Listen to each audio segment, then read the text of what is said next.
And this brings us to the final stage of an employee's association with the organization, which is the point of time when they choose to leave us for better opportunities outside, or they are asked to leave by the organization for reasons such as performance or lack of work. This is known as attrition. So, in very simple words, this is the reduction in the company's headcount due to either voluntary or involuntary causes.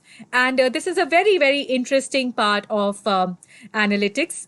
In fact, I would say that this is a very good starting point for you to get your feet wet in the area of HR analytics.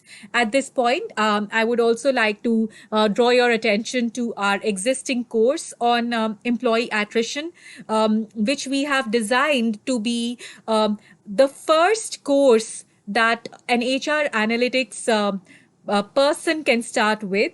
It has been designed to be very, very simple and basic. And you will find that this is a great entry point into this career.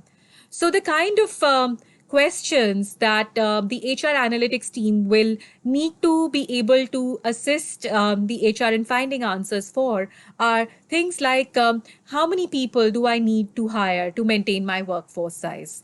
So if you recall our section on workforce planning, the organization usually has certain projections that they keep in mind about the kind of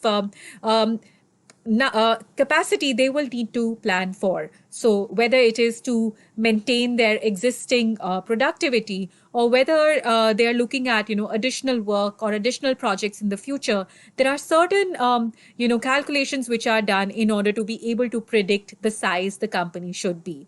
So the attrition analytics is going to be a crucial input into that calculation, because it will allow you to predict the number of people who will be leaving in that in a certain time frame, and you will need to make sure that you're able to replace those people in order to maintain your current workforce size. Another thing that you might want to delve deeper into is that why are these people choosing to leave your company? So, as we have seen, in the earlier sections, you have already spent a considerable amount of effort in finding these people, and then you've spent a lot of money in making sure that they're engaged. You've spent a lot of effort and infrastructure in making sure that they're compensated fairly, and designing a happy, productive workplace for them. So every time an employee chooses to leave you, there is, of course, something that the organization is losing, especially if this person is a good performer. So you want to know why are the people leaving your company, and this will be again a crucial input for you to be able to design better programs and better offerings, and maybe better salary packages for your employees. And this understanding will be able to help you answer what kind of policies you can institute to retain maximum employees. So these are the kind of simple questions you will be able to assist the HR team with.